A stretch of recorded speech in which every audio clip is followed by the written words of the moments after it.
মানে আমাদের আষাঢ়ে ইলিশ দিয়ে আর একটা আইটেমস আসবে। ঘিটা আমার নিজস্ব তৈরি, আমার নতুন অবস্থায় প্রায় 10-12 কিলো হচ্ছে। আর চিংড়ি পোলাও হয়েছিল, যেমন কেওড়া জল, গোলাপ জল, এগুলো আমি কিছু ব্যবহার করি না। এখানে চিকেন, চিংড়ি, ভেজিটেবল ভীষণ ভালো। আপনারা কেমন আছেন? খুব ভালো আছি, গরমের মধ্যে খুব দারুণভাবে কাটাচ্ছি। ঠিক আছে, বলছি দিদি, তো এই গরমের সময় তো ঘুরতে ঘুরতে যাননি কোথাও? এই গরমের সময় ঘুরতে গেছিলাম, গত মাসে গেছিলাম, দীঘায় গেছিলাম। কিন্তু এখন তো আমার বিজনেসটার একদম মুখ্য সময়, যার জন্য এই মুহূর্তে আমার কোনো ইন্টারেস্ট নেই এখন ঘুরতে যাওয়ার। আচ্ছা, আপনি বলেছিলেন জামাই ষষ্ঠী থেকে গলদা চিংড়ি চালু হবে, ওটা কি হয়েছে? ওইটা ওই দিনকে হয়েছিল, যেমন চিংড়ি পোলাও হয়েছিল। আচ্ছা, খুব ভালো রেজাল্ট পেয়েছি।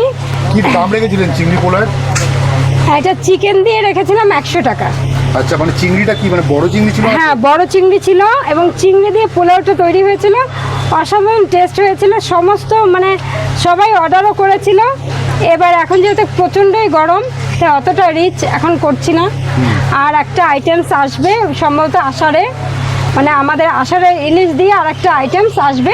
আচ্ছা। এইটা এখন একদম নতুন মানে ইলিশ পাবো আর কি আপনার কাছে, তাই তো? হ্যাঁ হ্যাঁ, নিশ্চয়ই। মানে সিজন ওয়াইজ যেগুলো খাবারগুলো আসবে সেগুলো আপনি রাখবেন? হ্যাঁ, একদম একদম। আচ্ছা, এখন কি রেখেছেন? আজকে রয়েছে সেই 3 মিক্স ফ্রাইড রাইস। দেখুন এর মধ্যেই এতটা হয়ে গেছে। আর আমার বাটার সুন্দরী, বাটার সুন্দরী হয়ে গেল কি? মানে আমার গাজর সুন্দরী উইথ বাটার পোলাও। হ্যাঁ, ও মানে এটা কি গাজর সুন্দরী না? না না, গাজর সুন্দরী এখানে রয়েছে। আচ্ছা আচ্ছা, ও আমাকে এটাতে আমাকে একটু দেখান না কি কি দিয়েছেন।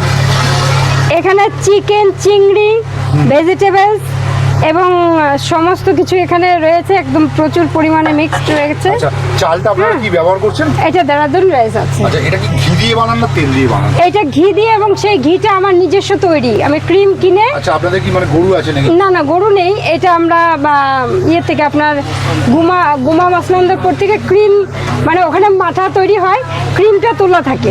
সেই আচ্ছা, ক্রিমটা, মাথাটা এনে ঘিটা বানান? হ্যাঁ, সেই ক্রিমটা নিয়ে আসি 10 কেজি 15 কেজি করে নিয়ে এসে জাল দিয়ে রেখে দিই, সেটা দিয়ে করি, যার জন্য আমার আর্টিফিশিয়ালি কোনো গন্ধের প্রয়োজন হয় না। যেমন কেওড়া জল, গোলাপ জল, এগুলো আমি কিছু ব্যবহার করি না। আর এই যে আপনার মিক্স রাইসটা যেটা বানিয়েছেন, এটার সঙ্গে কম বেশি কি কি থাকে? এটার মধ্যে রয়েছে আপনার মাটন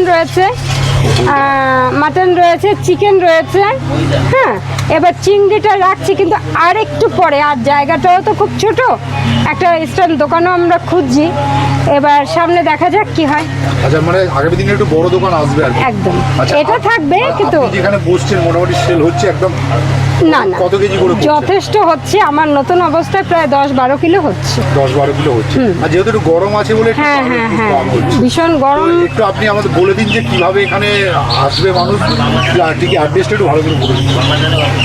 এখানে আপনার আসতে হলে হাবড়া প্ল্যাটফর্ম 2 নম্বর 3 নম্বরে যে মাঝখানের যে শেডটা, দূর থেকে দেখা যায় ঘড়িটা দেখলে, এখানে আমার অনেক বন্ধুরা আছে, তারা আমার দোকানটা খুঁজে পাচ্ছে না, কারণ দুপাশে দুটো দোকান রয়েছে, সেই জন্য আমার দোকানটা তেমন একটা দেখা যায় না। কিন্তু যদি ঘড়িটাকে ওরা একটা নির্দেশক বলে মনে করে, তাহলে 3 নম্বর মাঝখানের যে শেডটা, শিয়ালদামুখী একটা, বনগামুখী একটা রয়েছে, তার মাঝখানে যে শেডটা রয়েছে, সেই শেডের নিচে ভোজন রসিকদের মিলন মেলা দোকান রয়েছে।